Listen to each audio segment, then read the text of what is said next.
Hi, everybody. Thanks again for checking out our CSG vodcast. Here are some highlights that I hope you'll enjoy. Take a look. You know, for a lot of our audience, there are a lot of people in the tech industry, which you're very familiar with. What, if any, emerging technologies are you guys using? AI, machine learning?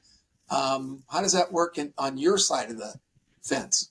hmm So AI is used quite a bit when it comes to crafting messaging to reach our clients, and also when it comes to tracking and organizing all the information we take in, and then how to utilize that to benefit our clients as well. Personally within the house, we use multiple applications when it comes to marketing, when it comes to keeping track of reporting and data, when it comes to our output and being more efficient on that end. And then overall with communications, with being able to reach more clients at a faster pace Yeah, because in the end, what kills deals and sales is time. So the more efficient I can be, the more successful I'm going to be. So I yeah, lean on those technologies to applications to help me be more efficient, which is ultimately going to make me more successful. that's awesome. What can our audience do to help you and your company? What's a good lead for you? What's a good partnership? What kind of companies would you love to partner with? So our bread and butter is manufacturers and dealerships within heavy equipment industrial space, Okay. but there's a lot of subcategories. So in the end, we have 11 executive level in-house recruiters that even though we Oh, have a focus in a specific industry, there are a lot of subcategories that we can help other companies with. So oh, for us, interesting. what makes a good client is someone that obviously has an opening, and not only has an opening, but is looking for top talent. You're looking for a unicorn. You're looking for someone that you're not going to get through LinkedIn or Indeed through a general job board, Hmm. right? And then also communication. There's so many of our clients where they want to have these unicorns presented to them, but their hiring process are very cumbersome. I have some companies that take their candidates through a 7 interview process. That's just too long and too much. Yeah. If you can't get it down to 3 to 5 steps, you're going to lose very high qualified and interested individuals because they feel that if you can't interview and process me in a timely manner, you're most likely not a good client to work for or a good company to work for. And unfortunately, that does usually follow suit to some degree. It's very Yeah. case by case. But I would say that, learn and understand what you're looking for, what you need, and then communicate with us consistently on that process. And we're going to be able to provide those candidates for you and just give us the feedback that we need to make us get better. And then we'll provide better candidates. So it's just really creating a relationship and not just the kind of a temp agency where it's just send me some resumes and I'll find someone. For us, it's like, it's just as Yeah. much about as finding them the right person as then also having the person we present be happy to work for them as well. So The evolving role of appraisers. How has the role of the real estate appraiser evolved in recent years, especially with the increasing influences of technology and data-driven insights? What are some of the biggest challenges and opportunities you face in today's market? Um, a lot of the opportunities or a lot of the challenges that we face in today's market, um, I mean, there's so many, but I'd say on the technology side of things, from the AMC side of things, we're also, we're handling things, we're doing quality checks, and there's new regulations that come out all the time. Certain words you can't say, things that are, have made an appraiser's job a little bit more difficult, so they need to get up to speed on, a lot of these regulations, and that's continuing education, just like with any similar type of role. But on our side of things, we're doing the quality check. We've actually launched our own AI that we use to review the appraisals, to help with the quality checks. It doesn't eliminate the person from doing a manual review, but it really assists them and gives everything a really good scrub up front, virtually in minutes, sometimes seconds, identifying any red flags for the reviewer to check on and making their job in life a lot easier, making the process run a lot smoother, a lot more efficient, and giving us the opportunity to make sure we're not letting anything slip through the cracks, even if the appraiser does. Welcome, Matt. Thank you for having me. I really appreciate it. It's always great to talk to fellow business owners and hopefully share some good tips, some content, and make new connections, new friends. I'm sure you will. Well, why don't we start right off? And why don't you tell us a little bit about yourself and your company, CapForge? Sure. So I always wanted to be an entrepreneur. I just didn't know what I wanted to do. So it took me until I was in my 20s. I went to get an MBA at San Diego State. They had an entrepreneurship program, and I thought, finally, this is it. I can be a business owner like I've always wanted to be. I got out of the program and I got a job. And I was like, But I kind of needed a job, and then I got laid off. And I had been doing small business consulting, working with small business owners, and I thought, you know what?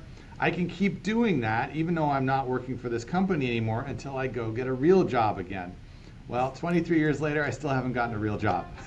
So it's worked out by accident. I wanted to have my own business. I didn't know how to do it, but I sort of fell into this, and it's been fantastic ever since. It's what I was meant to do. Experience is the best teacher. Doc, it's really great to have you. How are you? Great to be here, Dave. Thanks for taking time, and looking forward to talking science and drug development with you. Yeah, this is going to be great for our audience. So let's dig right in. Let's talk about science and drug development. What's going on in your world today? What are you working on? What should we all get excited about? Yeah, it's actually a very exciting time, to your point, to be in drug development. Our focus is oncology, and our goal is to develop new drugs to treat especially cancers that really haven't seen major advances in many years. For instance, our lead program is in sarcoma. Unfortunately, the most active drug in sarcoma is a drug that was approved almost 50 years ago, which gives you an idea that we need to do better. So our lead program is to a drug candidate that's designed to meet an unmet need in sarcoma. And Tracon, we also are really proud of our drug development expertise in terms of how we develop drugs. And maybe I'll give a little bit of detail on that by kind of making clear what really is the issue in drug development today, and that's the cost of drug development. Really at this time, for each newly approved drug, the amount of capital that is invested is about $2 billion. And that incredible price tag reflects two things. One is that most drugs fail. Most drugs do not work. And so all the money that goes into the failed drugs combined with the money that goes into programs that lead to approval of the drugs, you add all that up, divide it by the number of approved drugs, it's about $2 billion for each newly approved drug.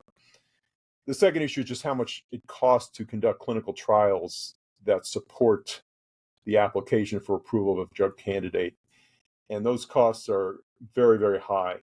What we do at Tracon is we streamline the drug development process by streamlining the clinical trial implementation process.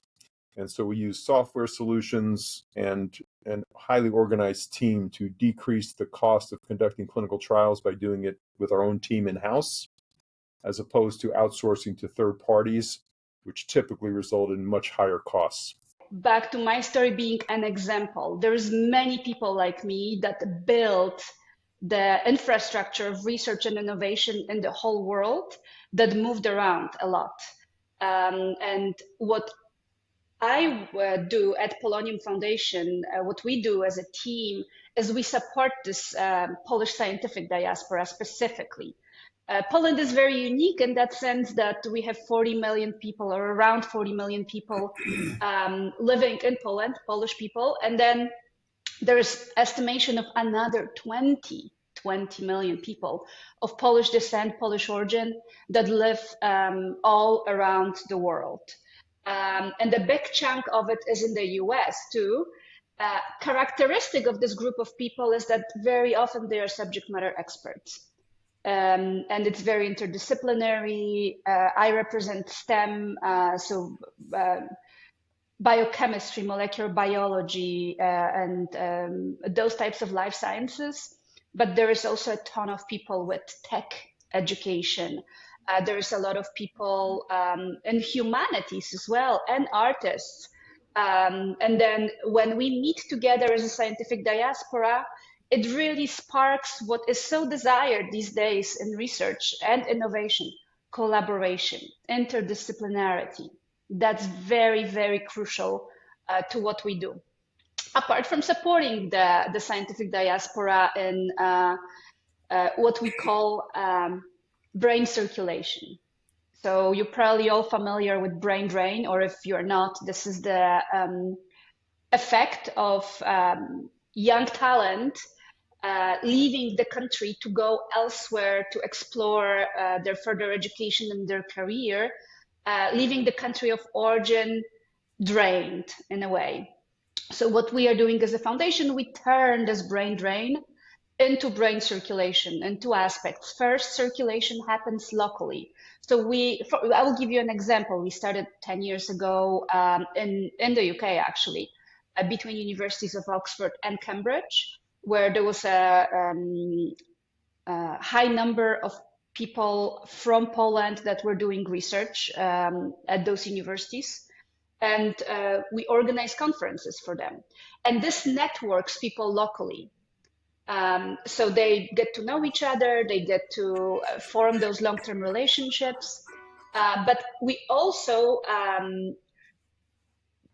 change this brain drain into brain circulation back to Poland.